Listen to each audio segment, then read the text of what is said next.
She knocked on the front door of the manor, unaware that the man inside held the key to a future she couldn't yet imagine. When he opened it and she asked the simplest question in the world, his answer was so unexpected that Eleanor could barely believe it. But before you can understand what happened that night, you need to know what drives a woman to beg a stranger for bread. Have you ever felt true hunger? Not the craving you get when lunch is half an hour late, but the hunger that corrodes you from the inside out, that makes your stomach ache as if there were a deep, hollow pit inside. The kind of hunger that makes your head spin, your legs wobble, and your mouth so dry that swallowing your own saliva hurts.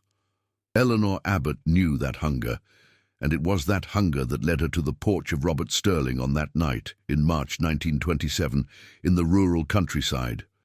But before we continue this story, I have a quick request for you. Write in the comments below where you are watching from. What is your city, your state? I love knowing who is following these stories of resilience and true love. And if you are enjoying this, leave a like to help me continue bringing these emotional stories to you. Now, let's go back to Eleanor and discover how a simple question changed two destinies forever. Eleanor wasn't born into misery. She was the daughter of Gerald Abbott, an itinerant teacher who traveled through the rural villages, teaching the basics of reading and writing to anyone who could spare a few coins. Gerald was a thin man, with round spectacles always askew on his nose, who carried his books in a battered leather satchel as if they were treasures, and to him they were. Eleanor grew up hearing her father recite Walt Whitman by campfires on distant farms, watching him write with chalk on makeshift slates, teaching boys and girls to draw the letters of their own names. By 7, Eleanor read better than boys of 12. By 10, she was assisting her father, holding the slate while he explained grammar. Life was hard, but it had beauty. They slept wherever there was work. In the homes of generous families, in church annexes, sometimes under the stars when the weather allowed. Eleanor's mother, Josephine, had died in childbirth when the girl was only 3, trying to give Gerald the son he never asked for, but whom she felt she owed him. The baby didn't survive either. It was just the two of them, father and daughter, walking the red dirt roads, carrying knowledge from town to town. When Eleanor turned 12, everything changed. They were at a farm near the county line, Gerald teaching the foreman's children when the fever took him. It started with chills at night, then came the cold sweat, the cough that tore at his chest. In 5 days, Gerald Abbott was dead. Pneumonia, they said. Eleanor was left alone in the world at 12, with a satchel of books and the clothes on her back. The foreman's family took pity on her. They let her stay for 2 months, helping in the kitchen, but eventually they had to move on. Eleanor drifted from house to house, working in exchange for food and a roof. She washed clothes, helped with the harvest, sewed when needed. By 18, she was in Clearwater, a village slowly growing around a train station that connected the local estates to the city. It was there she met Arthur Cross. He was a carpenter working for Mr. Silas Miller, who owned the sawmill and half a dozen rental cottages in town. Arthur was 25, strong as an ox, with large calloused hands and black hair always dusted with sawdust. He wasn't handsome in the traditional sense. His nose was a bit too large, his forehead too broad, his front teeth slightly gapped. But he had an easy smile and a gentle way about him. He saw Eleanor washing clothes in the river one September afternoon and stood on the bank just watching. She felt his gaze, turned her head, and he turned as red as a ripe tomato. He apologized, stuttering. Eleanor laughed. That laugh changed something in Arthur. He started appearing at the river every afternoon, always with some flimsy excuse. That he was testing wood in the water, that he needed clay for a job, that he had lost a tool nearby. Eleanor pretended to believe him. 3 months later, Arthur gathered his courage and asked her to marry him. He had no family to ask for a blessing, no father to negotiate a dowry, so he went straight to the point. He knelt on the riverbank, hat in hand, and asked if she wanted to be his wife. Eleanor looked at this simple, honest, hard-working man and thought that perhaps here was a chance to have a family again, to belong somewhere. She said yes. They married in the Clearwater Church on a Saturday in December 1916. She was 19.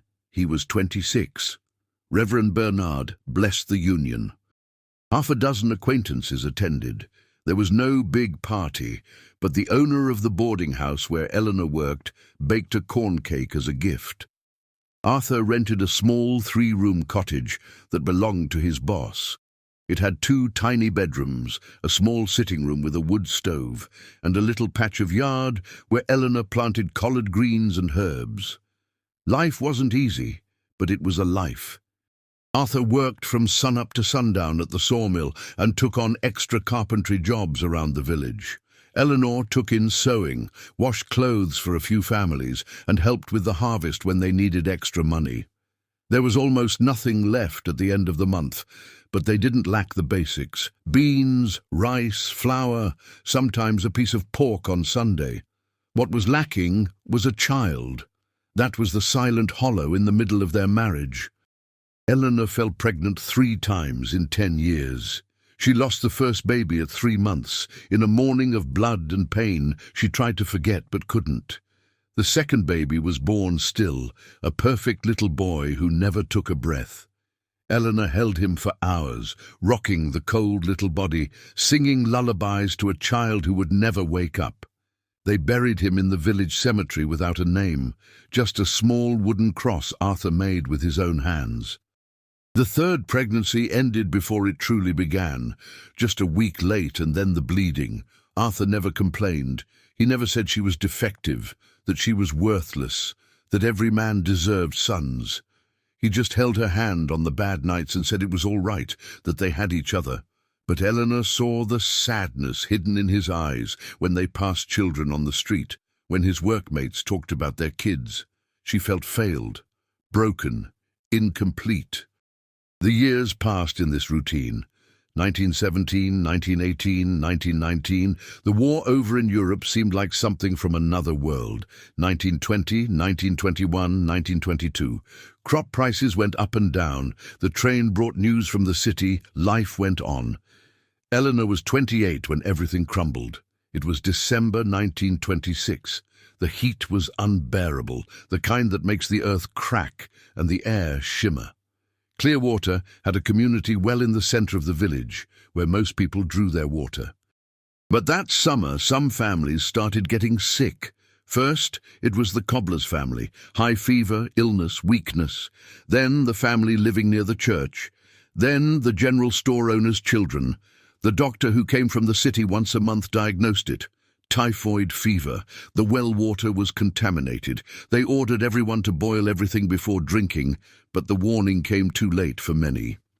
By January 1927, 15 people had died in Clearwater. Arthur was among them. He started with a headache and fever on a Monday. By Tuesday he couldn't work. By Wednesday he was delirious with a fever so high Eleanor soaked cloths in vinegar and put them on his forehead, trying to bring it down. By Thursday he didn't even recognize her. On Friday morning, Arthur Cross stopped breathing. Eleanor was alone in the room when it happened. She was holding his hand, feeling the thick, calloused palm grow cold. She didn't cry in that moment. She just looked at her husband's face, too thin from the sickness, and thought that now, truly, she was completely alone in the world. They buried Arthur on Saturday. Reverend Bernard prayed quickly because he had 3 other funerals that same day. Eleanor stood by the edge of the grave, looking at the rough wooden coffin Arthur's colleagues had made in a hurry. She thought about throwing herself in there with him, but she didn't have the courage even for that. She just stood there, dry inside, while they shoveled red dirt over the only tie she had left to the world. On the Monday after the funeral, Mr. Silas Miller appeared at the cottage. He was a short, paunchy man with a thick mustache, always damp with sweat. He took off his hat when Eleanor opened the door, made a face of condolence, and went straight to the point. The house belonged to him. Arthur paid rent deducted from his wages. Now that Arthur was dead, he needed the house for the new carpenter he was hiring. He gave Eleanor 1 week to leave. Eleanor tried to argue. She could pay the rent, she said. She would find work, sewing, washing, anything.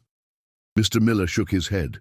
He had already promised the house to the new carpenter, coming from the next county with his family. A single woman couldn't pay real rent, he said. It was better for her to look for relatives, go back to wherever she came from. Eleanor explained she had no relatives, nowhere to go. Mr. Miller sighed, said he was very sorry, but business was business. 1 week.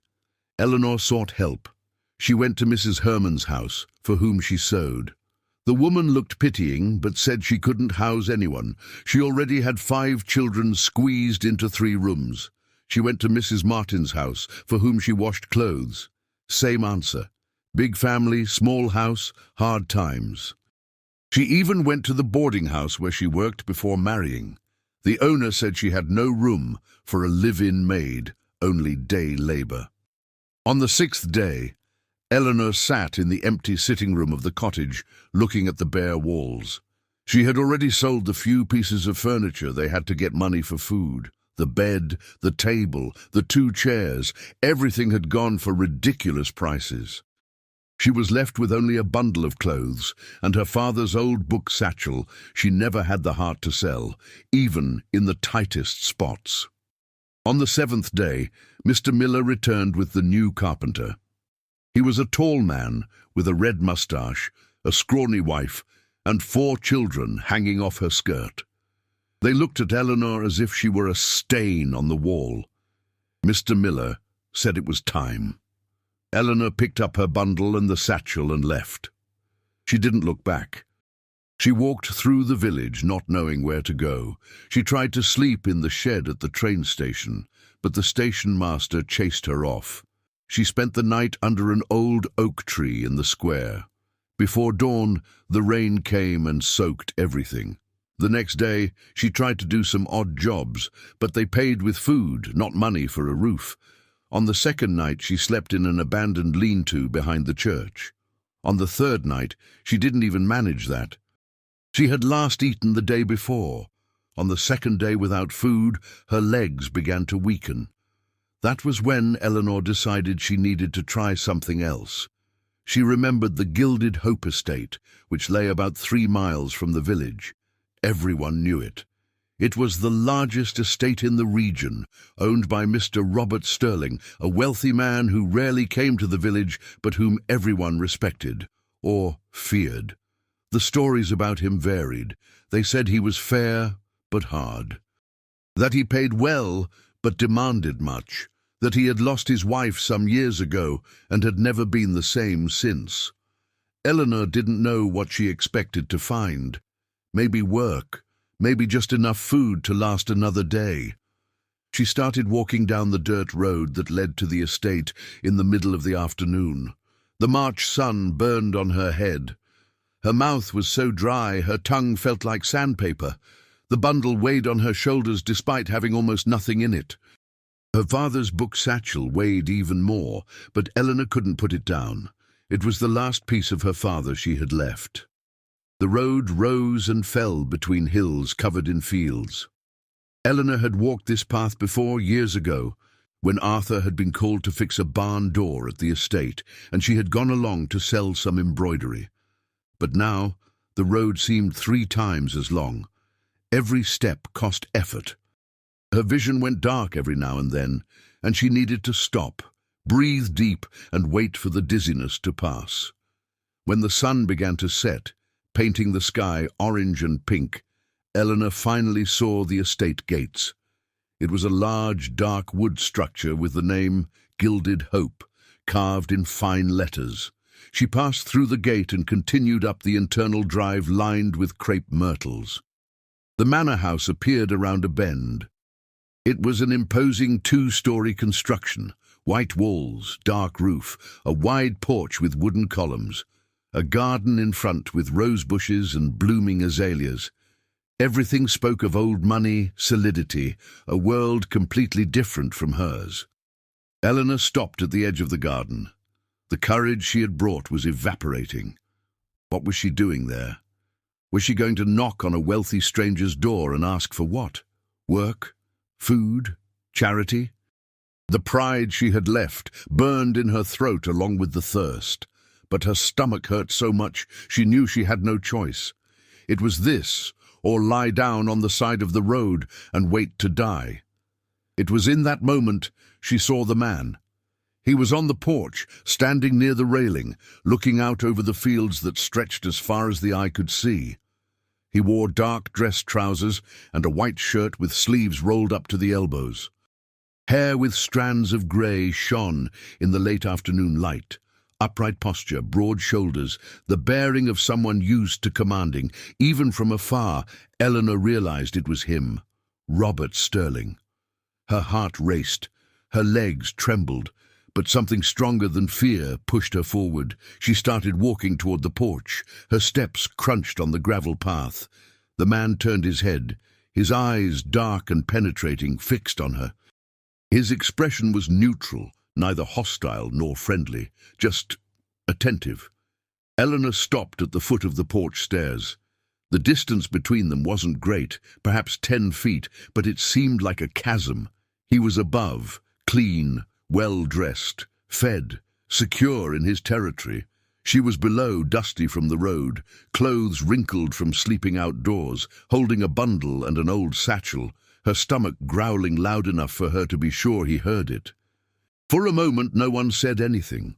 Robert Sterling looked at her with eyes that seemed to read every detail, every mark of suffering, every layer of wounded pride. Eleanor held his gaze, even as her cheeks burned with shame. Then she asked the question. She didn't invent a sad story, didn't whimper, didn't beg. She just said what she needed with a voice hoarse but firm. "Do you have bread?" The silence that followed lasted an eternity. Eleanor saw his expression change. First surprise, then something that looked like confusion. He tilted his head slightly, as if listening to something no one else could hear. His eyes scanned her again, slowly, stopped on the old book satchel she held, returned to her face. And then he answered. But the answer wasn't what she expected. He didn't call a servant to bring leftovers. He didn't toss a coin. He didn't order her to leave. Robert Sterling walked down the porch steps with measured strides. He stood right in front of her. Up close, Eleanor saw he was taller than he looked from afar, that he had deep lines on his face of someone who had lived through much, that his dark eyes held an ancient sadness in their depths. He extended his hand. Not to shake hers in a formal greeting, he held his hand open, a simple gesture of offering. "Come," he said. It wasn't a request. It wasn't an order. It was an invitation carrying the weight of something else Eleanor couldn't decipher. She hesitated, looked at the large, calloused hand extended, looked back at his face, saw something in his eyes that made her chest tighten. Recognition. As if he saw in her a mirror of something he knew. Loneliness, loss, despair disguised as dignity. Eleanor took his hand, his fingers closed around hers with surprisingly gentle firmness. Robert took the book satchel from her other hand without asking. He walked up the steps, pulling her along, crossed the porch, opened the front door, and entered the house. The interior was dark and cool after the heat of the road. Eleanor had a confused impression of heavy furniture, rugs, paintings on the walls, but Robert didn't stop in the parlor. He kept walking, leading her by the hand, through a hallway, turning into a door that led to the kitchen. The kitchen was enormous. A black iron wood stove in the corner, a large wooden table in the center, shelves full of jars and pans, a wide window looking out to the backyard, the smell of burning wood and coffee mixed with something sweet, perhaps blackberry jam. There was no one there. Eleanor found it strange. A house this size without a cook. Robert let go of her hand and pointed to a chair at the table. "Sit," he said. Eleanor obeyed because her legs couldn't stand anymore. She sat carefully as if the chair might break under her weight. She put her bundle on the floor. Robert placed the book satchel beside it. And then he did something completely unexpected. Robert Sterling, estate owner, one of the wealthiest men in the region, walked to the stove, opened the firebox, threw 3 more pieces of wood inside, and stirred the coals with the poker. He went to the pantry and returned with bread wrapped in a tea towel. It wasn't stale bread. It was fresh bread. She saw it still releasing steam when he unwrapped it. He placed the bread on the table in front of her, went to the cupboard, got a knife, a plate, butter in a ceramic dish. He cut 3 thick slices of bread, buttered them, pushed the plate toward her. Then he filled a tin cup with water from a clay pitcher near the window, placed the cup beside the plate. Eleanor stared at the food. Her stomach cramped with such force it hurt. Saliva flooded her mouth. But she didn't move. Something about the whole scene was so surreal she couldn't process it. Why was he doing this? Why was he serving her himself? Where were the servants? Why was he looking at her that way, as if she were a puzzle he was trying to solve? "Eat," Robert said. His voice was deep, firm, but not harsh. It had a kindness hidden beneath the formal surface. Eleanor picked up the first slice with fingers that trembled, brought it to her mouth, bit down. The flavor exploded on her tongue. Fresh, soft bread, butter melting, the perfect mixture of salt and yeast. It almost hurt. It was so good. She ate the first slice in 4 bites, picked up the second, ate more slowly, trying to control herself. Robert stood on the other side of the table watching, not with pity, not with contempt, with intense curiosity mixed with something softer. Eleanor drank the water.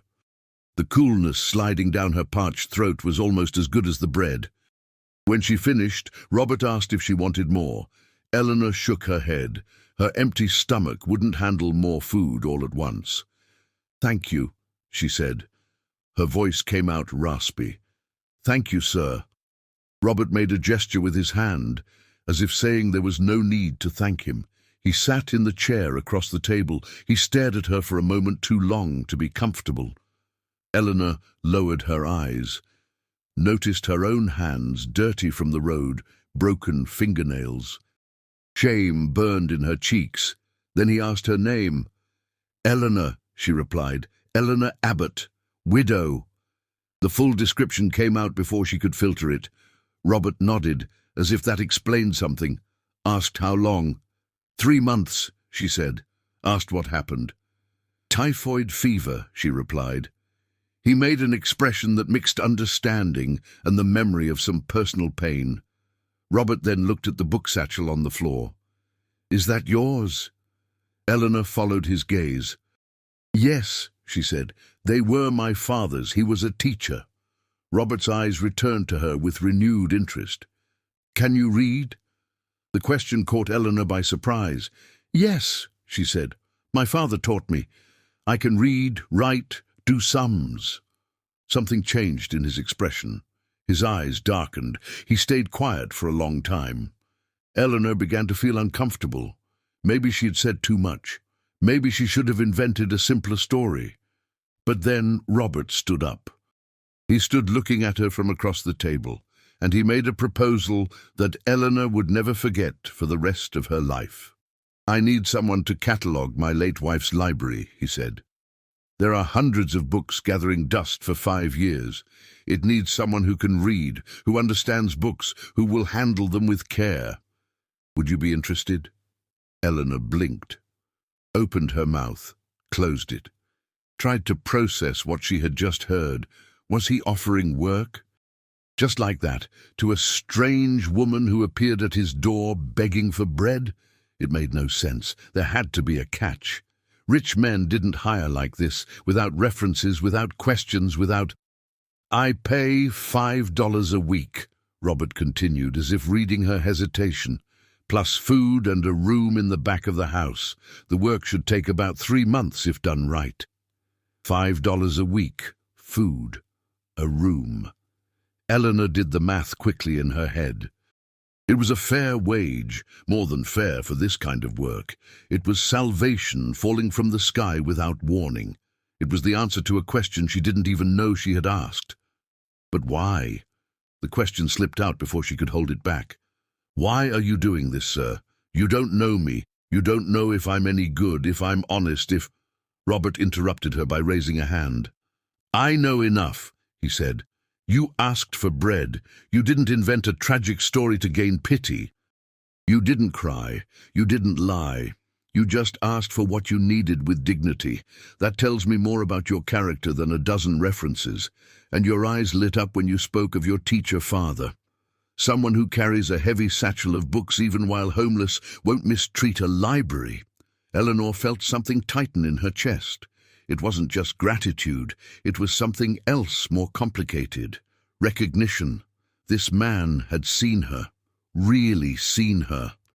Not just the dirty, starving woman, but the person underneath, and he had chosen to help in a way that preserved her dignity. Not charity, work, a fair exchange. I accept, she said. Her voice came out steady. I accept the job, Mr. Sterling. Robert, he corrected. Inside this house you may call me Robert. And no, sir, just... He paused, seemed to search for the right word. Just someone who has also been too lonely and knows how much it hurts. Their eyes met. In that moment, something passed between them. A silent understanding, two bruised hearts recognizing each other across the void. Eleanor felt a shiver run up her spine. It wasn't fear. It was something more unsettling. It was the beginning of something she couldn't name. Robert broke eye contact first, turned to the door and called out loud, Martha! A woman appeared almost immediately. She was a black woman in her 50s, thin but strong, with a kerchief tied around her head and a clean apron. Her eyes were sharp, attentive, and settled on Eleanor with curiosity mixed with something that looked like cautious approval. This is Mrs. Eleanor Abbott, Robert said. She will be staying with us for a few months working in the library. Prepare the back room, and then bring her some dinner. She needs to eat properly. Martha nodded. Yes, Mr. Robert. She signaled for Eleanor to stand up. Come with me, miss. Let's get you settled. Eleanor stood up on wobbly legs, picked up her bundle and the book satchel, looked at Robert one last time. He was standing near the table looking out the window at the backyard where the shadows of the night were already swallowing the trees. Thank you, Eleanor said again. This time, the word carried the weight of everything she couldn't express. Gratitude, relief, confusion. And something dangerous she would need to control. Robert turned his head and nodded slightly, then went back to looking out the window as if she had already left. Eleanor followed Martha down the dark hallway, up a narrow staircase at the back of the house, through another corridor to a door at the end. Martha opened it. The room was small but clean. A single bed with a white quilt, a nightstand, a low wardrobe, a window overlooking the back of the property. Smell of lavender mixed with old wood. It's not much, Martha said, but it's yours while you're here. Bathroom is at the end of the hall. There's hot water morning and night. Tomorrow morning I'll show you the rest of the house. Eleanor put the bundle and satchel on the floor, looked around. For the first time in weeks, she had a roof over her head, a real bed, a door that closed, safety. Her legs gave out. She sat on the bed before she fell. Martha made a sound of understanding. You've been through it, haven't you, miss? Eleanor nodded, unable to speak. Her throat had closed up. Martha sighed. That man has a good heart under all that hardness. You'll see. Now rest a bit. I'll be back with food. Martha left, closing the door gently. Eleanor was alone in the small room. Looked at her own hands. They were still trembling. Looked at the window where the night had fully taken over. Thought about the absurd sequence of events. She had asked for bread, and received a job, a roof, a wage, and a look from a man that made something tremble inside her in a way that had nothing to do with gratitude. Eleanor lay on the bed without taking off her dirty clothes. The mattress was soft. The pillow smelled of sunshine. She closed her eyes, and for the first time since Arthur died, she cried. Not from sadness, from relief so deep it felt like pain, from fear of what she had just accepted, from confusion about what she had seen in Robert Sterling's dark eyes when he looked at her as if seeing a mirror. She fell asleep before Martha returned with the food.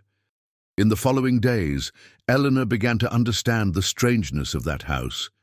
The library was on the second floor of the manor, a huge room with floor-to-ceiling shelves on 3 walls. Large windows on the 4th wall overlooked the fields. There was a rolling wooden ladder to reach the highest shelves. A large table in the center covered in dust, a reading chair near the window, and books, hundreds of them, maybe 1,000. Robert took her there the first morning. He opened the double doors and stood in the entryway like someone entering a church. Eleanor walked past him and stopped in the center of the room. The smell of old paper and leather mixed with dust filled her lungs.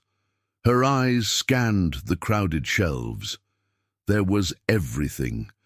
French novels, philosophy treatises, poetry, history books, volumes of natural science, classics in English. "Was all this your wife's?" Eleanor asked softly.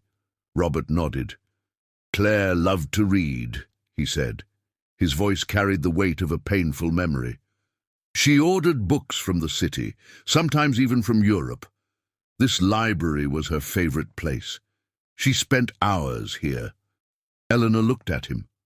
Robert was still standing in the doorway. He wouldn't fully enter, as if there were an invisible line he couldn't cross. "And you, Ro—" "Robert," she corrected herself. "Do you like to read too?" "I used to," he said. "Now I can't come in here without—" He stopped, shook his head. "I need someone to organize this, catalog everything, author, title, subject. Claire had a notebook where she kept records, but she stopped updating it in the last few years. Do you think you can do it?" Eleanor looked at the shelves again. The task was enormous. But it was also exactly the kind of work that made her heart sing. Books, knowledge, order rising from chaos. "I can," she said. "It will take time, but I can." Robert nodded, stood there a moment longer. His eyes swept the room with an expression Eleanor couldn't quite decipher. Longing, pain, perhaps regret. Then he turned and left without another word. Eleanor started work that same morning. Opened the windows to air it out, swept the floor, cleaned the table. Found Claire's notebook in a drawer. It was a fabric-bound journal, delicate slanted handwriting filling the pages. The notes were meticulous in the early years, then became sparser, until stopping completely in 1921. The days began to have a rhythm. Eleanor woke early, had breakfast in the kitchen with Martha, who always had fresh bread, jam, and strong coffee waiting. Went up to the library, worked from 7 in the morning until noon, came down for lunch. Returned to work from 2 until 6. Then bathed and had dinner, usually alone in the kitchen because Robert ate in his study or the formal dining room. She hardly saw him. Robert spent the days tending to the estate's business. He left early morning for the fields, returned at noon sweating and dusty, changed clothes, ate lunch, spent afternoons in the study handling accounts and correspondence, sometimes received the foreman or buyers. At night, he read alone in the parlor or sat on the porch smoking a cigar and staring into the dark. But Eleanor felt his presence. Sometimes she heard footsteps in the hallway outside the library, steps that stopped in front of the doors, stayed there for a long minute, then walked away without entering. Once she was coming down the rolling ladder when she saw him standing in the doorway. His eyes were fixed on her, not inappropriately, but with an intensity that made her lose her balance for a second. He took a step forward, as if to catch her, but she steadied herself. Their eyes met. He turned and walked away without saying anything. Martha noticed. The cook had sharp eyes that missed nothing. One night, while Eleanor helped dry the dinner dishes, Martha commented, "He hadn't set foot near that library for 5 years, not even to shut the windows when it rained. I had to go up and do it. Now he walks past there 3-4 times a day. Sometimes I see him standing in the doorway, just watching you work." Eleanor felt heat rise to her face. "He's just checking the work." Martha made a sound of disbelief. "Miss, I've worked in this house for 30 years. I looked after Miss Clare since she arrived here as a bride. I saw their marriage. I saw her sadness. I saw when she died, and I saw that man close himself up like a bank vault afterward. Now, for the first time in 5 years, I see him look at something with an expression that isn't just empty." Eleanor didn't answer, didn't know what to say, because she had noticed too, the way Robert looked at her. It wasn't the look of a master to a servant. It was something else, something more complicated, curiosity mixed with recognition, mixed with a hunger he tried to hide. And Eleanor, though she didn't want to admit it, felt something too. When she heard his steps in the hall, her heart raced. When she passed him on the stairs, her skin prickled. When she caught his gaze across the house, something tightened low in her stomach in a way she hadn't felt in a long time. Maybe she had never felt it, not even with Arthur. It was dangerous. Eleanor knew that. She was a poor widow with nothing. He was a rich and powerful landowner. Worlds too different. And more, she was still in mourning. It was indecent to even think of a man when Arthur was barely 3 months in the ground. Guilt burned along with the confused attraction. It was in the 3rd week that Eleanor made the discovery. She was cataloguing the poetry shelf when she found the book. It was a volume of French sonnets, worn green leather cover. When she pulled it from the shelf, something fell out. A yellowed envelope. Eleanor picked it up. It wasn't sealed. She opened it without thinking. Inside was a letter. The handwriting was feminine, slanted, careful, the same handwriting as the catalogue journal. Claire. Eleanor should have stopped reading there, should have closed it and handed it to Robert, but her eyes had already caught the first lines, and it was too late. "My dearest Henry, it has been 3 years since we last saw each other, but I confess I still think of you with a frequency that should shame a married woman. Sometimes I wonder how it would have been if my father had allowed our marriage." Eleanor stopped reading. Her heart was racing. "Henry, Claire had a secret correspondence with a man who wasn't her husband, a man she apparently wanted to have married." Eleanor looked at the envelope. No stamp, no postmark. It had never been sent. Or perhaps it was a copy of a letter that was sent. She reached into the space between the books where she had pulled the poetry volume. Found more envelopes, 5, 10, 15, all with letters, some from Claire, some from someone signing only H, all hidden there among French poetry books that probably no one else opened.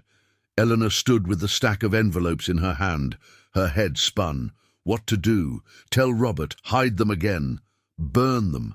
Every option seemed wrong somehow. She decided to read everything first. She needed to understand before deciding. She spent the rest of the afternoon reading. The letters painted a complicated picture.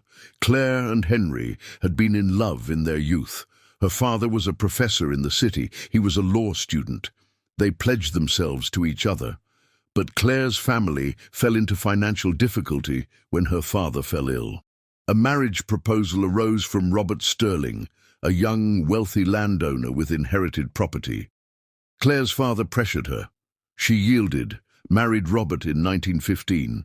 Henry was devastated. The letters were exchanged in secret through a mutual friend in the city. Claire spoke of life on the estate, of Robert's kindness, but also of the emotional distance, of how he treated her well, but never really knew her, of how she missed deep conversations, shared laughter, true passion. Henry spoke of his law career, of loneliness, of never being able to love anyone else. They weren't explicitly amorous letters. They didn't plan to run away, didn't speak of betrayal. They were just confessions of two lonely souls who found in written words the comfort real life denied them. The last letter was from 1921, the year Claire died. She spoke of profound weariness, of feeling like life had passed her by without her really living it, of regret for choices made out of duty and not heart. Eleanor finished reading with tears in her eyes, not from jealousy, from sadness for two people trapped in a life they didn't choose. Claire, who married for obligation. Robert, who loved a woman who never loved him back in the same way. Henry, who stayed alone, feeding an impossible love. 3 lives wasted in the name of social conventions and family expectations. And now Eleanor was there, holding a secret that could destroy the image Robert kept of his wife. He clearly idolized Claire, kept the library untouched like a sanctuary, couldn't even enter properly without visible pain on his face. If he knew Claire had spent years writing to another man, that she regretted the marriage, that she was never truly happy, it would shatter him. But hiding it also felt wrong. It was a lie by omission, and Eleanor, of all people, knew how lies poisoned relationships even after death. She stored the letters in the desk drawer, locked it with the key Robert gave her. She needed to think, need to decide. But not now, not with her head so confused. She went down to dinner with a heavy weight in her stomach. Martha had made chicken stew with corn dumplings, but Eleanor could barely eat. The cook noticed. "You sick, miss?" Eleanor shook her head. "Just tired." Martha didn't seem convinced, but didn't insist. That night Eleanor couldn't sleep, stared at the ceiling of the small room, mind spinning. Thought of Arthur. Of their marriage, which hadn't been a great passion either, but had been an honest partnership. He treated her with kindness. She respected him. It wasn't poetry love, but it was real and true within the limitations they both had. Thought of Robert, the way he looked at her, the unexpected response when she asked for bread, the gesture of heating the stove personally, of cutting the bread, of offering work that preserved her dignity. The deep sadness he carried in his eyes, the loneliness she recognized because it was the same as hers. And for the first time in 3 months, Eleanor allowed herself to feel something beyond pain and fear, allowed herself to admit there was attraction, that when Robert was near the air grew thicker, that she paid attention to his steps through the house, that she waited for the moments crossing him on the stairs just to exchange brief glances that made her heart race. It was too soon. It was improper. But it was real.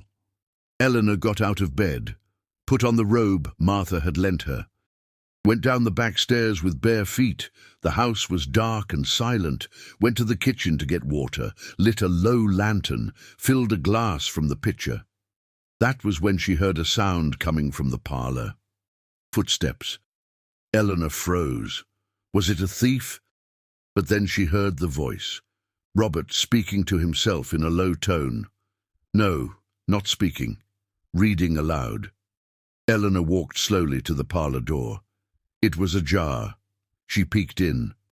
Robert was sitting in the large armchair near the unlit fireplace, lantern lit on the side table.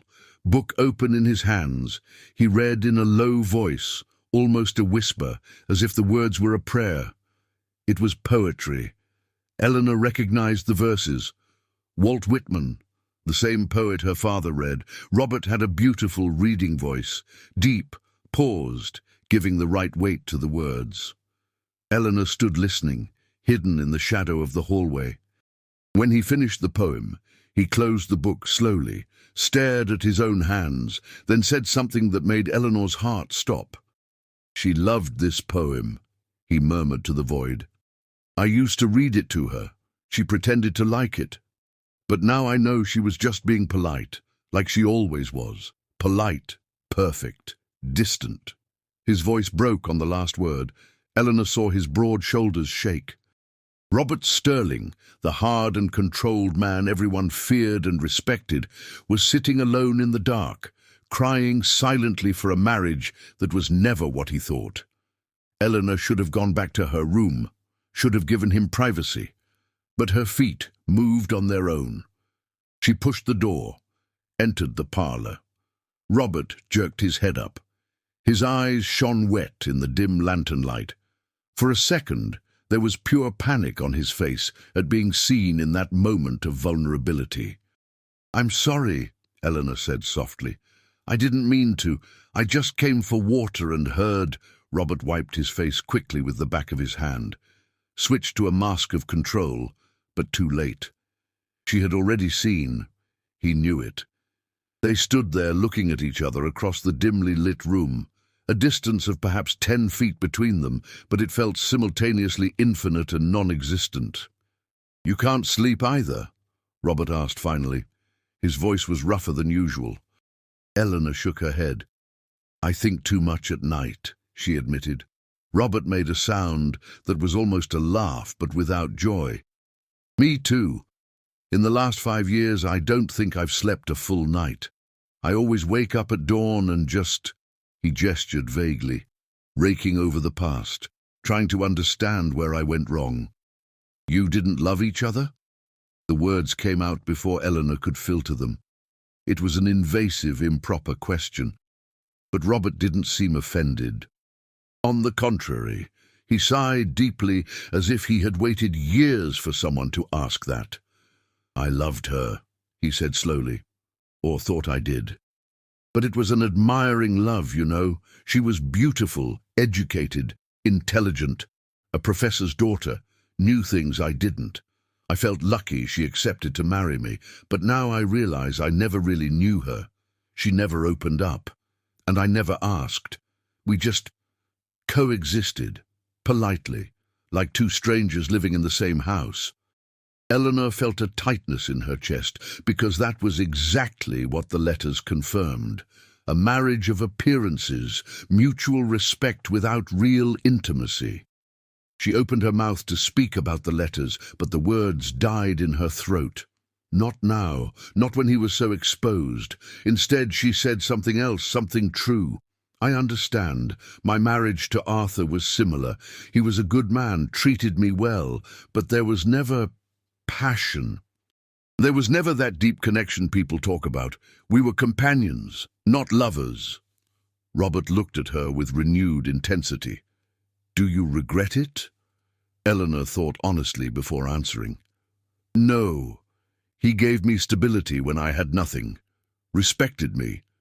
But I also don't feel the tearing pain a grieving widow is supposed to feel. I miss him as a person, but I don't feel like I lost half of myself." "And should I feel that way?" Robert asked quietly. "Torn apart?" "Because I don't. I feel guilty for not feeling worse. I suffered when Claire died, but it was more the loss of the idea of her, of the perfect wife I built in my head, not the real person she was." "That doesn't make you bad," Eleanor said firmly. "It makes you human and honest." Their eyes met again. This time they didn't look away. Eleanor saw something change in his expression. Soften. Warm. Robert stood up slowly, took a step toward her. Then another. Eleanor stood still. Her heart beat so hard she was sure he could hear it. When Robert stopped in front of her, so close she could feel the heat of his body, he raised his hand slowly, touched her face with his fingertips, a touch as light as a butterfly's wing. Eleanor closed her eyes involuntarily. His hand was rough from work, but surprisingly gentle.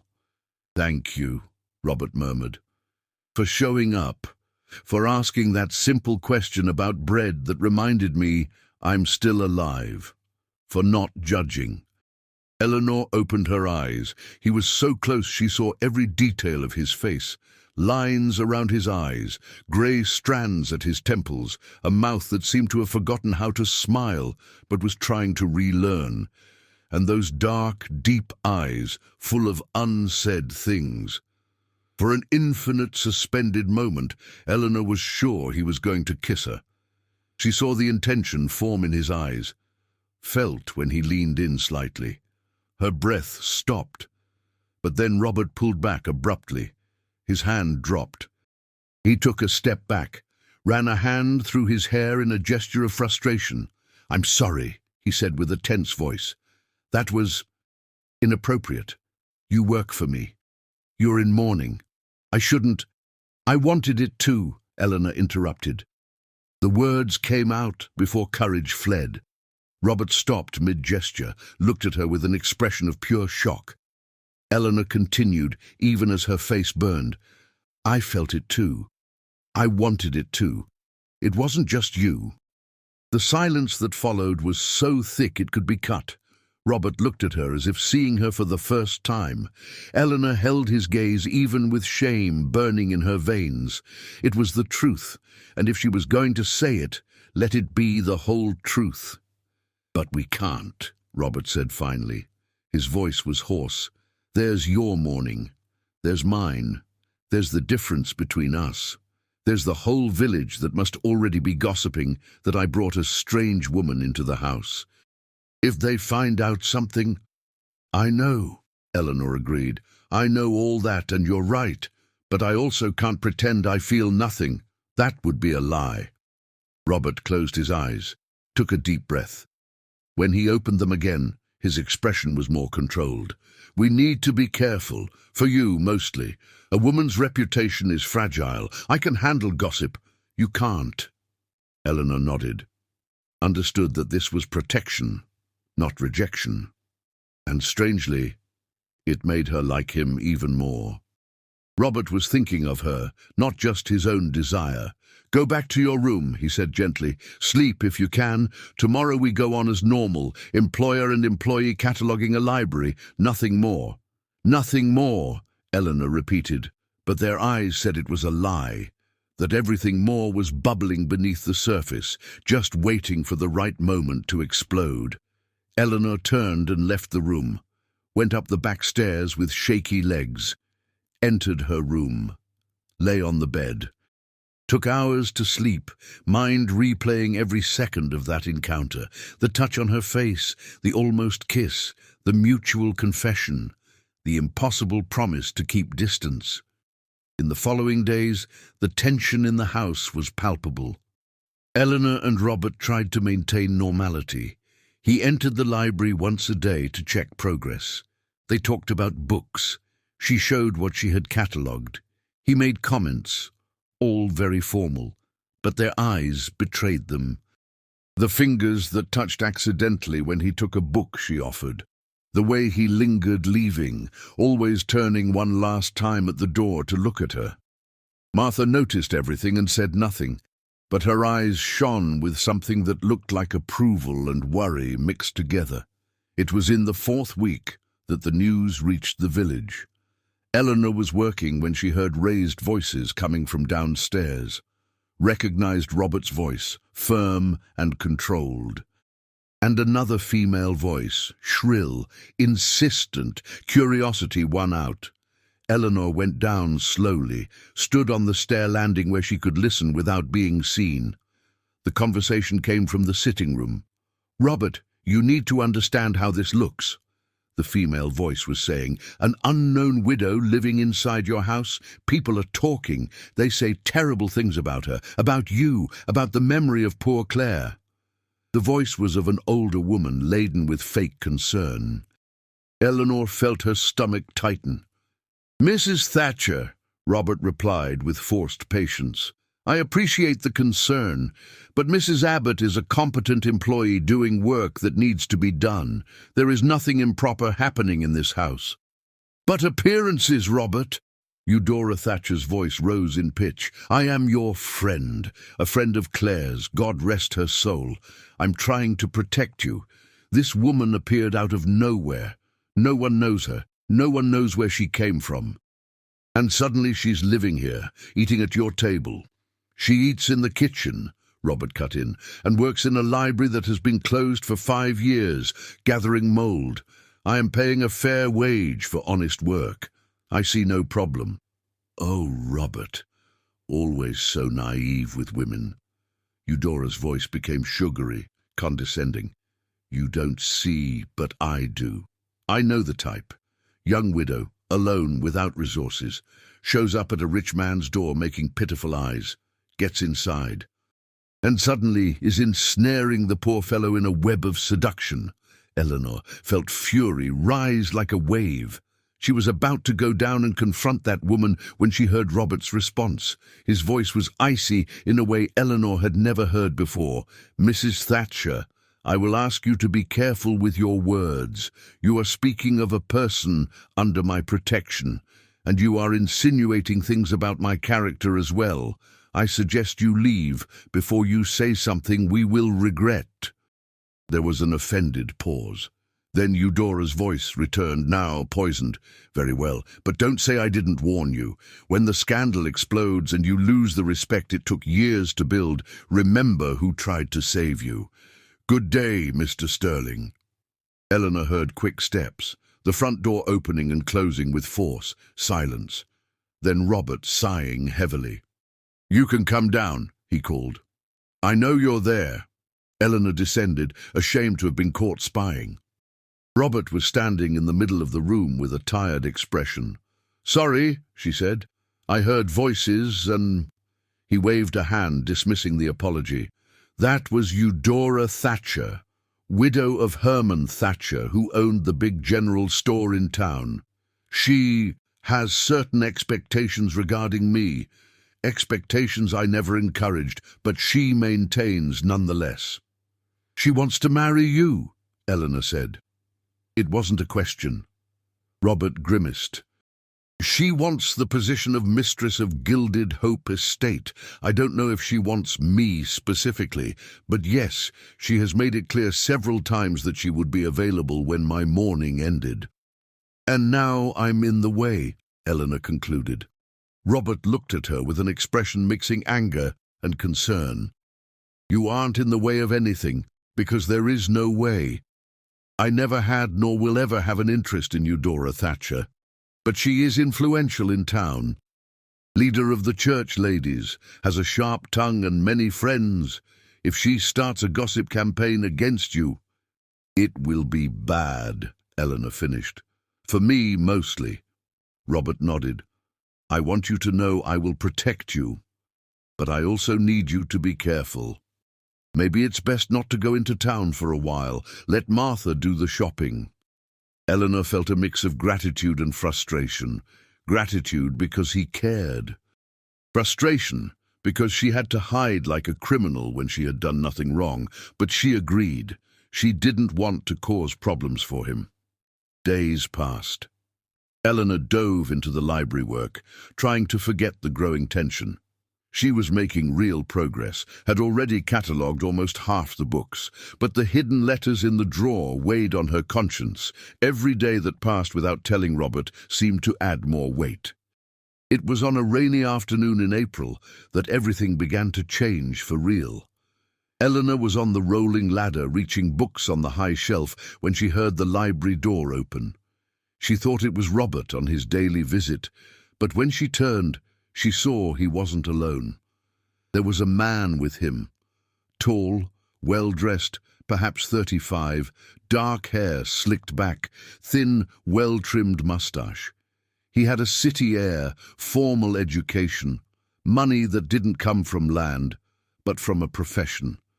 "Eleanor," Robert said, "I want to introduce someone. This is Mr. Henry Aldridge, lawyer from the city, handles my legal affairs. Henry, this is Mrs. Eleanor Abbott. She is cataloguing the library." Henry. The name hit Eleanor like a punch in the stomach. Henry, the man from the letters, Claire's old love, was there, standing in her library, looking at Eleanor with a polite, empty expression. "A pleasure, Mrs. Abbott," Henry said, extending his hand. "Robert told me about the excellent work you're doing here." Eleanor came down the ladder with trembling legs, shook his hand automatically. "Pleasure," she managed to say. Her mind spun in 1,000 directions. Did he know who she was? Did he know about the letters? Had he come to get them? But Henry just smiled politely and turned to Robert. "So this is Claire's famous library. She spoke of it so many times, but I never had the opportunity to visit when she was alive." Robert made a sweeping gesture. Feel free to look. Henry began walking along the shelves with an appreciative look. Impressive. She had excellent taste. I see first editions here and rare volumes of French philosophy. Eleanor watched tensely.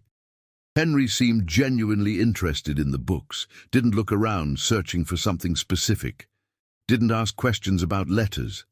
Maybe he really had come just for legal business. Maybe the letters were a buried past he didn't even think about anymore. The two men stood talking about literature for a few minutes.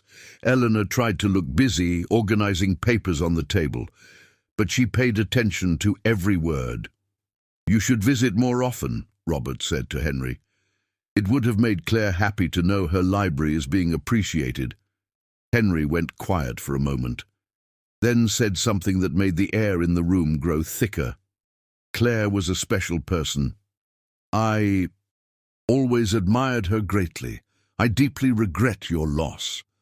There was weight in those words, hidden meaning only Eleanor caught because she knew the secret.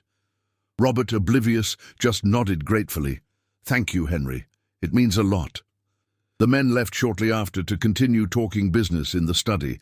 Eleanor was left alone in the library with a racing heart. Henry Aldridge, the man Claire loved, the man to whom she wrote letters full of regret and nostalgia. Was there alive, real, working for her husband without Robert knowing anything? Eleanor went to the drawer, opened it, looked at the letters. The dilemma that was already complicated had just become impossible, because now it wasn't just about a dead past. Henry was present, living, involved in Robert's life. If she revealed the letters, she wouldn't just destroy Claire's memory. She would destroy Robert's trust in his lawyer, perhaps even a friendship that seemed to exist between them. But continuing to hide it also felt increasingly wrong, especially now that she and Robert were developing what? A mutual attraction admitted but not acted upon, feelings growing despite both their efforts to contain them. How could she let that advance, carrying such a big secret? That night, at dinner, Martha had news, and it wasn't good. "I went by the village today," the cook said while serving soup. "Tongues are wagging. Mrs. Thatcher told half the world there's a suspicious woman living here at the estate, that Mr. Robert is being hoodwinked, that you're an adventuress after money." Eleanor felt nausea. She had expected this, but hearing confirmation hurt. And what are people saying? Martha sighed. The older ones believe it. The younger ones are split. Some defend Mr. Robert, saying he knows what he's doing. Others say a widower is easy prey. Reverend Bernard is asking Mr. Robert to come talk to him. "Is that bad?" Eleanor asked. Martha made a worried face. "Could be. Preacher has influence. If he decides the situation is improper, he'll pressure Mr. Robert publicly, and then it gets hard." Eleanor barely touched her food, went up to her room early, stood at the window looking at the darkness of the fields. Maybe she should leave. Take the wages for the weeks worked and disappear before causing more trouble. Robert didn't deserve a scandal. He had suffered enough. But the idea of leaving, of not seeing him anymore, of leaving the work unfinished, hurt more than Eleanor expected. Because in 5 weeks, that place had become more home than any other she had since childhood. And Robert. Robert had become more important than anyone had been, including Arthur. Was it love? Eleanor didn't know. It was too soon, too complicated. But it was something deep and frightening that made her heart beat different and the days have brighter colors. A soft knock on the door pulled her from her thoughts. Eleanor opened it. Robert was there, standing in the narrow hallway with a lantern in hand. His expression was serious. "May I come in?" he asked quietly. "It's not appropriate, but I need to speak with you." Eleanor hesitated only a second before moving aside to let him pass. Robert entered, left the door ajar so it wouldn't seem so improper, stood in the middle of the small room, looking too big for the space. "Martha told me about the gossip," he said straight out, "and Reverend Bernard sent a message asking me to come to the village tomorrow." Probably going to suggest I dismiss you to calm things down. Eleanor felt her stomach drop. And will you? Robert looked at her for a long moment. No, I won't. You did nothing wrong. I did nothing wrong. I won't yield to the pressure of small people with small minds just because they're afraid of anything different. But it will hurt you, Eleanor argued. Your business, your reputation. Damn them, Robert said firmly. I spent 5 years doing everything expected of me, playing the role of respectable widower, keeping distance from everything and everyone. And for what? To wake up every morning feeling dead inside. Then you appeared asking for bread, and for the first time in years, I felt alive again. I won't give that up because of Eudora Thatcher and her busybody friends. Eleanor felt tears prick her eyes, didn't know what to say. Robert took a step toward her, stopped very close, like that night in the parlor, raised his hand and touched her face again, a gesture already starting to feel familiar. Just tell me one thing, he asked softly. Do you want to stay? Because if you don't, if it's better for you to go, I understand. I'll give you references, money to start somewhere else, whatever you need. But if you want to stay, I will fight for you. It will be hard. There will be gossip. But I will protect you. Eleanor covered his hand with hers. I want to stay, she whispered. I want to finish the work. I want... She took a deep breath. I want to be near you. Robert's eyes closed as if she had said exactly what he needed to hear. When he opened them, they were bright with emotion. Then stay, and let me take care of the rest. This time, when he leaned in, Eleanor didn't pull back. His lips touched hers softly, almost reverently. It wasn't a kiss of sweeping passion. It was a kiss of promise, of recognition, of two wounded hearts finding healing in each other. When they separated, both were trembling. Robert rested his forehead against hers, breaths mingling. This changes everything, he murmured. I know, Eleanor replied, and it's all right. Robert kissed her forehead and stepped back. I need to go, but tomorrow, after speaking with the Reverend, I'll come tell you everything. Can you trust me? I can, Eleanor said without hesitation. And in that moment, she truly did. Completely. Robert left the room, closing the door slowly. Eleanor stood there with fingers touching her own lips, smiling for the first time in months, scared, hopeful, alive. She couldn't sleep that night. But this time, it wasn't from fear or sadness, it was from expectation of what was to come. The next morning dawned heavy with low clouds promising more rain. Eleanor woke early despite having slept little. Robert's kiss still burned on her lips, a memory so vivid that for a moment she doubted if it had been real or a dream. But no, it was real. He had been there in her room, touched her face, promised to fight for her, and kissed her with a tenderness that made the whole world stop. She went down to the kitchen, finding Martha already preparing coffee. The cook looked at her with attentive eyes that seemed to read every thought. Didn't sleep well, miss? Eleanor felt her face heat up. Slept enough. Martha made a sound indicating disbelief, but didn't insist. Put fresh bread on the table, along with butter and peach preserves. Mr. Robert already left, Martha informed. Went early to the village. Said he was going to settle some things. Eleanor nodded, trying to control the anxiety rising in her throat. She knew where he had gone, to talk to Reverend Bernard, to face the gossip, to defend her presence at the estate. She ate little.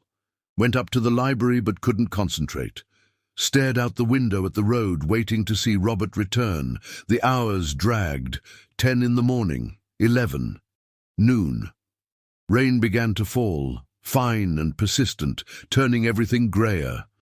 It was while standing there at the window that Eleanor made the decision. She couldn't let Robert fight for her carrying a lie, couldn't build anything real on a foundation of secrets. He deserved to know about the letters. about Claire and Henry, about the marriage that wasn't what he thought. It would hurt, it would shatter him, but it was necessary. She went to the drawer, took out all the letters, organized them chronologically, placed them on the table where he would see them when he returned. Her heart beat hard, but there was a strange peace in the decision. It was the right thing, even being the hardest. Robert returned shortly after 2 in the afternoon. Eleanor heard the horse's hooves on the gravel, his voice speaking to the foreman, heavy steps coming up the stairs. The library door opened. He was soaked from the rain, hair plastered to his forehead, wet shirt clinging to his chest. Expression was a mix of anger and determination. Saw Eleanor standing near the table. His eyes softened immediately. "I spoke with the Reverend," Robert said without preamble. "He politely suggested I should send you away to preserve my reputation and Claire's memory. Said people are scandalized, that Eudora and her friends are organizing a petition asking for you to leave town." Eleanor felt her stomach turn, but Robert continued with a firm voice. "I told Reverend Bernard I respect his opinion, but my personal life is not the church's business, nor Mrs. Thatcher's. That Mrs. Abbott is a competent employee doing honest work, and that if people have a problem with that, the problem is theirs, not mine." "How did he react?" Eleanor asked quietly. Robert grimaced. "Didn't like it. Said I was being stubborn, and this would harm my standing in the community. I replied that a community that judges based on gossip instead of facts is not a community I respect." Eleanor felt a wave of gratitude and fear mixed. Robert had burned bridges for her, had defied religious and social authority, but that also meant the pressure would only increase. "There's more," Robert said. "I stopped at Eudora's store on the way back. She was there with 6 friends. They made a point of speaking loud enough for me to hear, saying widowers are easy prey, that unscrupulous women know exactly how to manipulate, that I was dishonoring my poor wife's memory." The anger in his voice was palpable. Eleanor took a step toward him. "Robert, maybe they're right. Not about me manipulating you, but about me causing problems. Maybe it's better." "Don't finish that sentence," Robert cut in, walking to her. "I won't let you go. Not now. Not after finally finding someone who makes me want to live again." Eleanor felt tears sting, held his hand, squeezed tight. "Then you need to know something. Something I discovered and have been putting off telling. But I can't anymore. You need to know the truth about Claire." Robert's expression changed. Confusion, apprehension. What truth? Eleanor let go of his hand and went to the table, picked up the letters, turned to him holding the stack of yellowed envelopes. "I found these hidden among the books, letters, from Claire, and from Henry Aldridge." The name fell like a bomb. Robert went still. "Henry, my lawyer?" His eyes went from the letters to Eleanor's face. "What are you talking about?" Eleanor took a deep breath. "Sit down, please. This is going to be hard." Robert sat mechanically in the chair near the table. Eleanor pulled another chair close to him, placed the letters between them, and then, with a calm but steady voice, told everything. How she found the first letter, how she discovered all the others, how she read them trying to understand what to do, what the letters revealed about Claire and Henry's relationship before the marriage, about the love they had, about the marriage arranged for financial need, about the secret correspondence they kept for years, about Claire's regret, about her loneliness even while married. Robert listened without moving, his face growing paler, hands closed in fists on his knees. When Eleanor finished, the silence was so deep she heard her own breathing. Then Robert extended his hand. Eleanor handed over the letters. He began to read. The first, the second, the third. Eyes scanning the words, written by the wife, dead 5 years. Words that destroyed the image he had built of her. That revealed a truth he never suspected. Eleanor watched his face, saw shock turn to pain, pain turn to anger, anger turned to something more complicated. When he finished the last letter, he sat holding it with hands trembling slightly. "She never loved me," Robert said finally, voice hollow. "Married me for money, spent 10 years here tolerating me while writing to another man about what could have been." "It wasn't quite like that," Eleanor said gently. "She respected you, admired you. It just wasn't the kind of love that I thought it was," Robert completed bitterly. "I was an idiot, living in a fantasy. Thinking we had a good marriage just because it was polite. Claire never complained, never asked for anything, never opened up to me. And I thought that meant contentment. In truth, it meant resignation." He stood up abruptly, started pacing the library, ran hands through wet hair. "Robert," Eleanor tried, "I'm so sorry. I didn't mean to." "Why did you wait to tell me?" He turned to her. The question wasn't an accusation. It was genuine curiosity mixed with pain. "You found this weeks ago. Why did you keep it?" Eleanor stood up too. "Because I knew it would hurt you. And because Henry showed up here. And that complicated everything. He's your lawyer, your friend, apparently. How could I throw this in your face, knowing it would destroy not just Claire's memory, but trust in someone you work with?" Robert stood looking at her. Then something changed in his expression. The anger softened. "You were trying to protect me." "It wasn't my right to keep a secret," Eleanor said, "but I also didn't know what was the right thing to do. I'm sorry. Sorry for waiting so long." Robert came back to her, stopped very close, raised his hands and held her face between his palms, looked deep into her eyes. "Thank you for telling me. I know it was hard, but I needed to know, needed the truth, even if it hurts." "And does it hurt?" Eleanor asked softly. Robert thought honestly before answering. "It hurts. But not the way I expected. It hurts because I wasted years in a false marriage, because Claire wasted her life too, because 2 adults stayed trapped by social conventions instead of being honest about what they felt. But it doesn't hurt like betrayal, because now I realize there was never anything real to betray. Just an arrangement we both agreed to, even without speaking about it." He rested his forehead against hers, breathed deep. "And strangely, this frees me. Because now I know I'm not betraying her memory by feeling what I feel for you. Claire was never truly mine, and I was never hers. We were 2 polite strangers sharing a house." "And Henry?" Eleanor had to ask. "Will you confront him?" Robert stepped back, looked at the letters scattered on the table. "I don't know, need to think. But first," he turned to Eleanor with renewed determination in his eyes. "First, I need to resolve the situation in the village. Because I won't let you be persecuted by gossips while I process all this." "What will you do?" Eleanor asked. Robert smiled. It wasn't a happy smile. It was the smile of a man who made a decision and wouldn't back down. "I'm going to Sunday service, and I'm going to make very clear where I stand." Sunday arrived with clear skies after days of rain. Robert woke early and put on his best suit. Eleanor heard him leave but didn't see him. Stayed in her room as Martha suggested. Better not provoke further by appearing at church, but Martha went and returned 2 hours later with wide eyes and a huge smile on her face. "Miss, you needed to see it."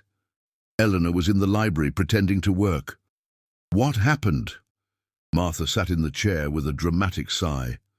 Mr. Robert arrived at church, sat in the front pew as always.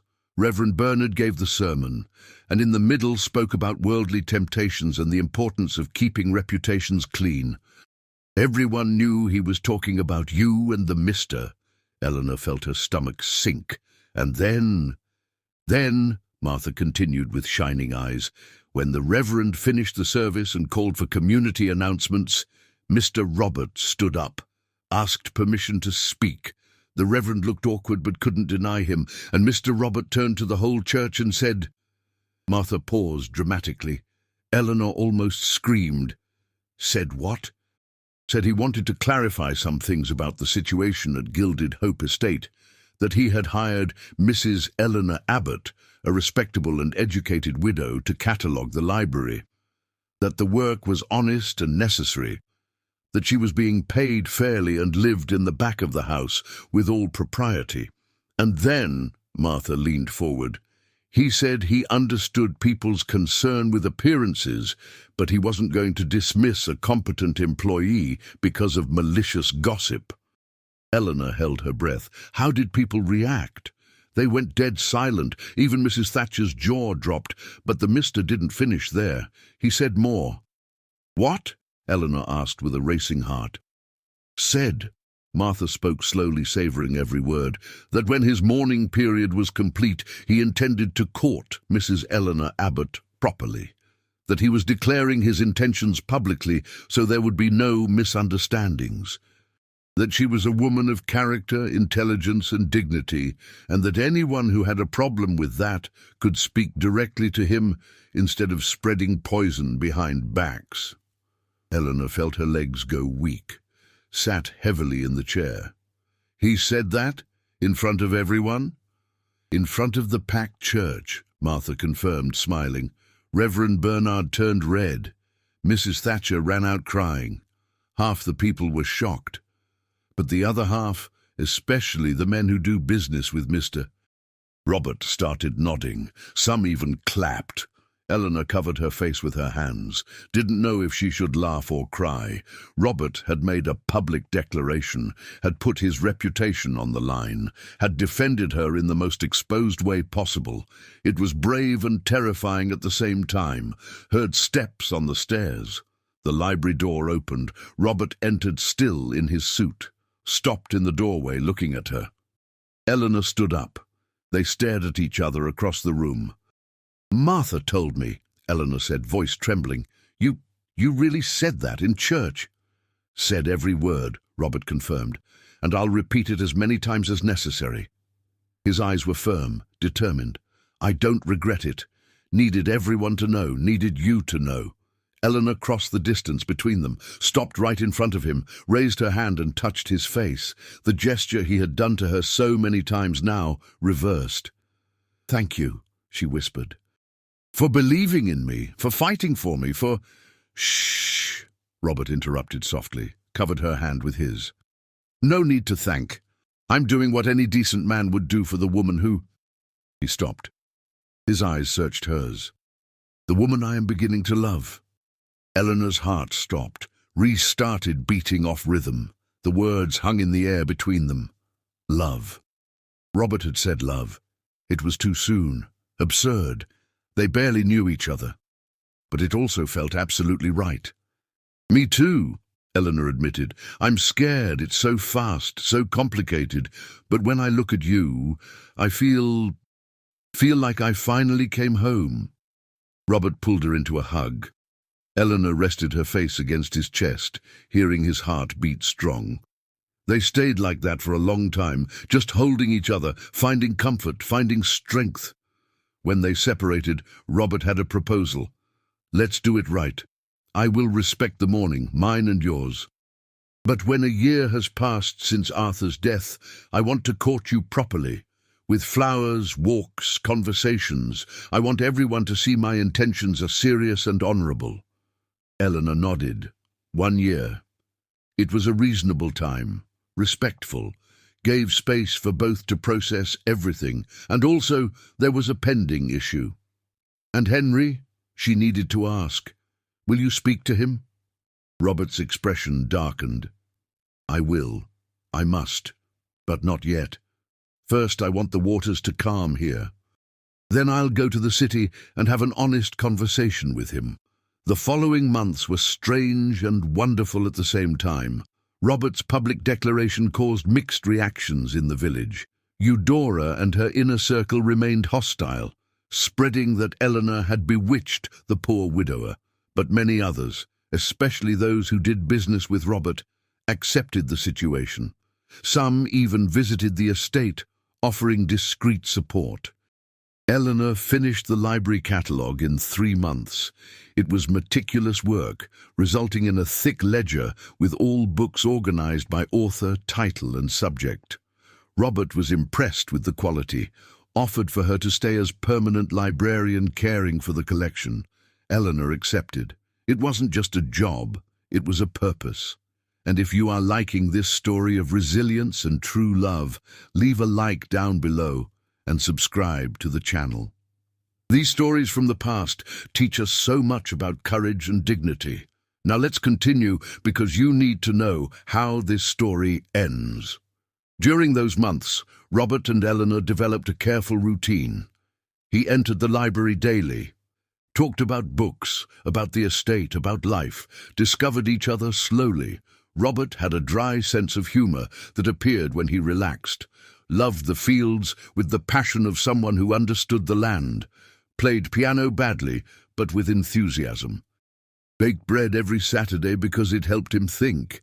Eleanor discovered she had a talent for administration, started helping with the estate accounts, organizing paperwork that was in chaos, had an excellent memory for numbers. Robert began asking her opinion on business decisions. She offered perspectives he hadn't considered. Martha watched everything with maternal approval. The estate workers accepted Eleanor naturally. She didn't behave like a mistress nor a servant, but as someone who belonged there. 6 months after the declaration in church, Robert traveled to the city, stayed away a week. When he returned, seemed lighter, more at peace. Told Eleanor that night in the library. "I spoke with Henry," Robert said. "It was clarifying." Eleanor sat waiting. Robert continued. "I showed him the letters. At first he got defensive, said Claire sought contact first, that he never encouraged anything improper, that the letters were just friendship between two lonely people." "Is it true?" Eleanor asked. Robert nodded. "I think so. I read the letters again more carefully. There were no plans to run away, no physical betrayal, just emotional connection that Claire didn't have with me." "How do you feel about that?" Eleanor needed to know. Robert sighed. "Sad, but not betrayed, because I admitted to Henry something I had never admitted to myself. That my marriage to Claire was an honest mistake of two young people trying to do what was expected. She needed financial stability. I needed a wife to fulfill social expectations. We married for the wrong reasons, and we both paid the price for it." "And Henry," Eleanor insisted, "how did you leave it?" Robert made a half smile. "We ended the professional contract. I can't work with him knowing all this. But we said goodbye without bitterness. He suffered too. Loved Claire his whole life and could never have her. Strangely, we are all three victims of the same rigid society that values appearances above truth." Eleanor felt a wave of relief. The last secret was resolved. There was nothing hidden between them anymore, just truth, sometimes painful, but real. Time passed. September turned to October, October to November. Eleanor had a birthday in December, 30 years old. Robert had Martha bake a 3-layer cake and gave Eleanor a set of rare poetry books he had ordered from the city. Eleanor cried with emotion. No one had ever cared enough to remember her birthday, let alone give such a significant gift. January 1928 arrived. It marked 1 year since Arthur's death.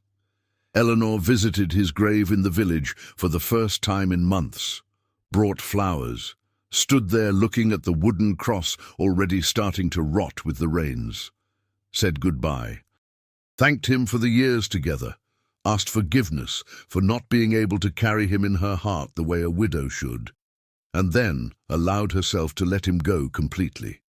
February marked 1 year since she knocked on the estate door asking for bread. Robert appeared that morning in the library with a wrapped box. "Open it," he said, with uncharacteristic nervousness. Eleanor opened it. Inside was a dress. It wasn't extravagant or of expensive silk. It was a simple but beautiful dress of good light blue cotton, with discreet lace at the collar, perfect for a Sunday stroll. "Thought we could go to the village together tomorrow," Robert said. "Walk through the square. Get ice cream at the new parlor that opened, if you want to, of course." It was an official invitation, the start of public courtship. Eleanor looked at him with overflowing heart. "I want to," she said simply. On Sunday, they dressed with care. Robert in a suit, Eleanor in the new dress. Took the carriage. Robert drove the horses, Eleanor sitting beside him. When they arrived in the village, heads turned. People stopped to stare. Some smiled. Others frowned disapprovingly. Eudora, who was leaving church, turned pale with rage and ran back inside. Robert helped Eleanor down from the carriage, offered his arm. She accepted. They walked through the central square slowly, stopped at the ice cream parlor, bought vanilla ice cream, sat on the park bench eating and talking while the whole village processed what they were seeing. It was a powerful statement. The wealthy landowner walking publicly with the widow who lived on his estate, not hiding, not ashamed, proud. The following months followed the same pattern. Robert courted Eleanor in a traditional and respectful way, outings always in public or with Martha as chaperone, flowers every week, letters when he needed to travel. Formal dinners where they talked for hours about everything and nothing. It was a slow but deep courtship. They were in no hurry, had already wasted so much time in empty marriages that now they wanted to savor every moment of building something real. In July, Robert took Eleanor to see the farthest fields. They rode for hours along the property boundaries, stopped on a high hill from where miles of rolling land covered in crops could be seen. The wind was cool, the sky absolutely blue. Robert got off his horse, helped Eleanor down, stood there looking at the immense green and brown. "All this will be yours too," Robert said, "when you marry me. It's not a proposal yet," he added quickly, "just preparing you." Eleanor laughed, a happy, free sound she didn't even remember she could make. "When will the proposal be then?" Robert turned to her. His eyes were serious but warm. "When I'm sure you'll say yes." "I'm already sure," Eleanor said, looking directly at him. "The answer is yes. It's always been yes, since that night you heated the stove and cut bread for me. You saved me, not just from hunger, from a lifetime of invisibility. Made me feel seen, valued, loved." Robert's eyes grew bright. "Then I don't need to wait any more?" Eleanor shook her head. "No need." Robert knelt right there, on the red dirt of the field, held her hands between his. "Eleanor Abbott, will you accept to marry me? Not for the money, not for the estate, not for convenience, but because I truly love you, because you brought me back to life, because I can't imagine a single day without you." "Yes," Eleanor said with tears flowing. "Yes, I accept." Robert stood up and pulled her into a kiss. It wasn't a shy and chaste kiss like that first one. It was a deep, passionate kiss of two people who waited too long and finally could allow themselves to feel everything.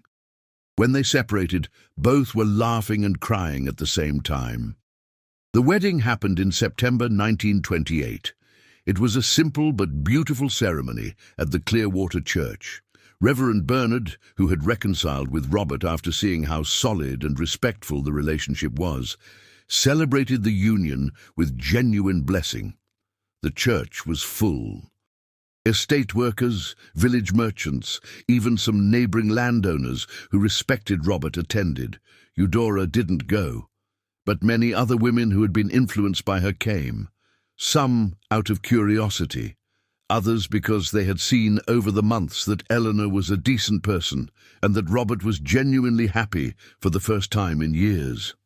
Eleanor wore a simple wedding dress she sewed herself with Martha's help. White, modest, beautiful. Carried a bouquet of roses from the estate garden. Had no father to walk her down the aisle, so Martha did the honor, walking beside Eleanor to where Robert waited.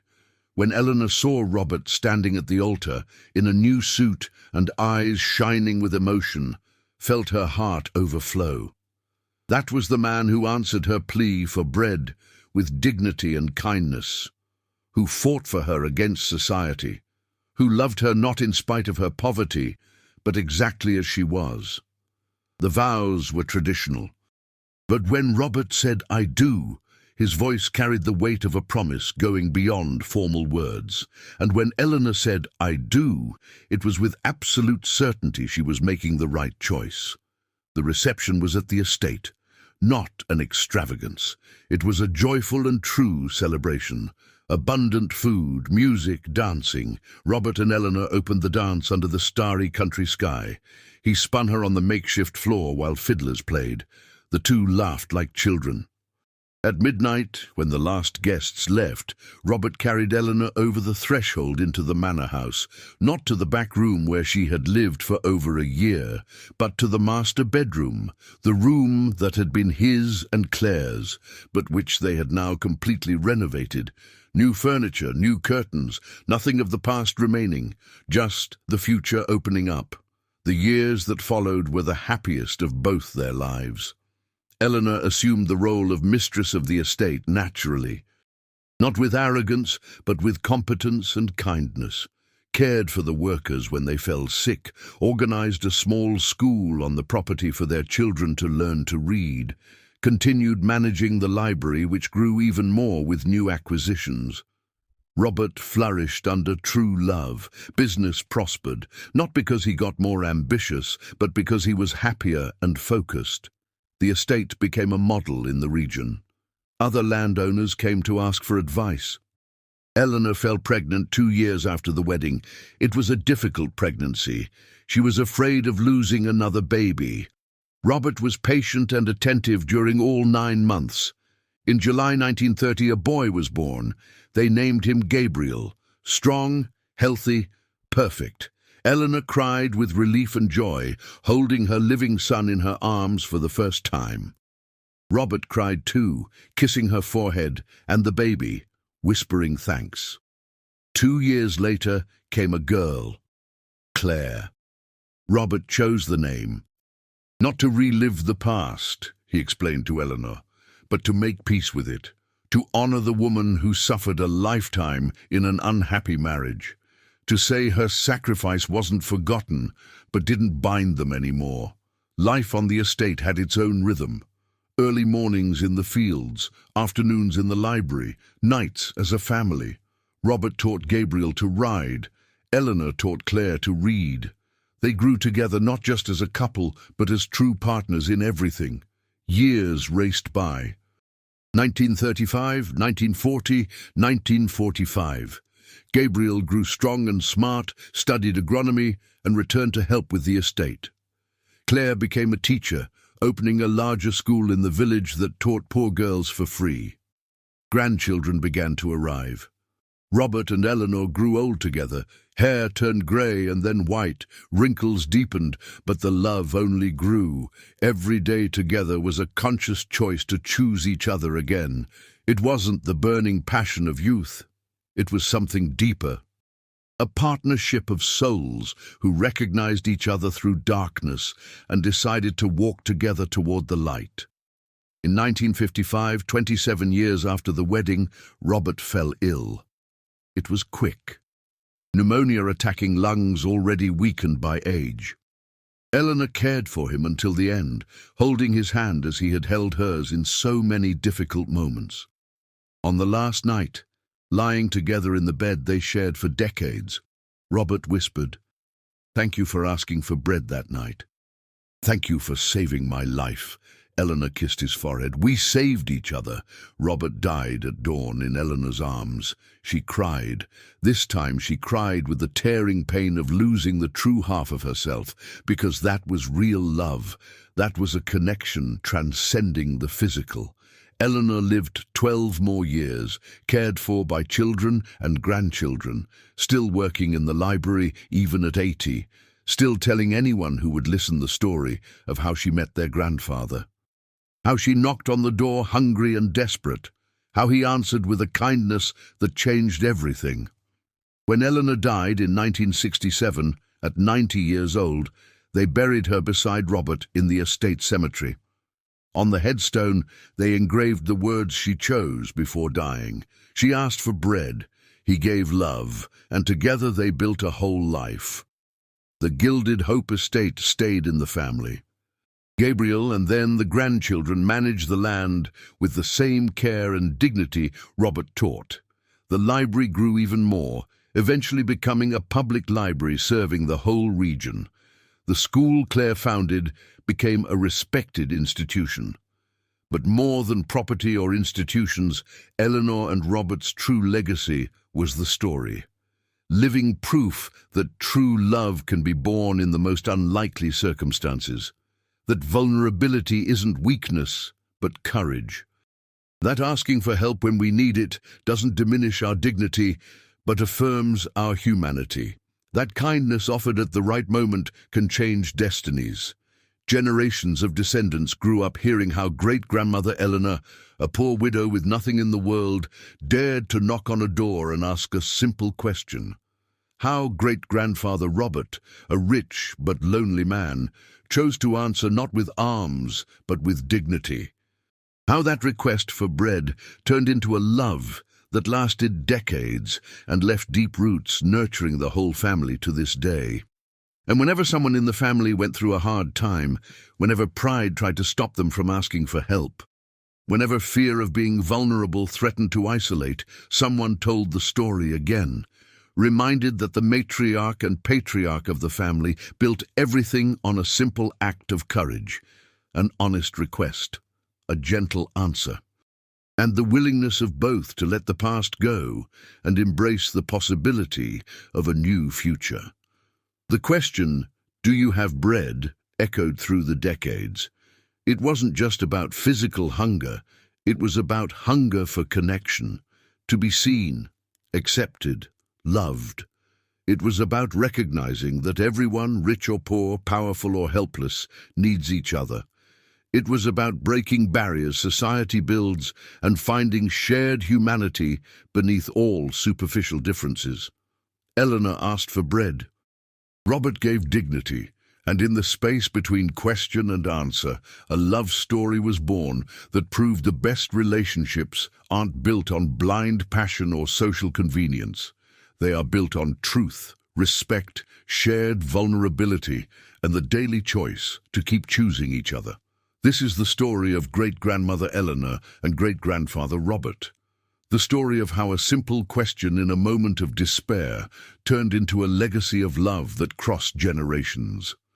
Proof that the most unlikely meetings can result in the deepest connections, and a reminder that kindness, offered or received, has the power to change everything, because in the end, we are all in some way asking for bread. Asking to be seen, accepted, loved. And we all have a choice of how to respond when someone makes that request of us. We can turn our backs. Or we can, as Robert did, heat the stove, cut the bread, and offer not just food, but humanity. Not just help, but dignity.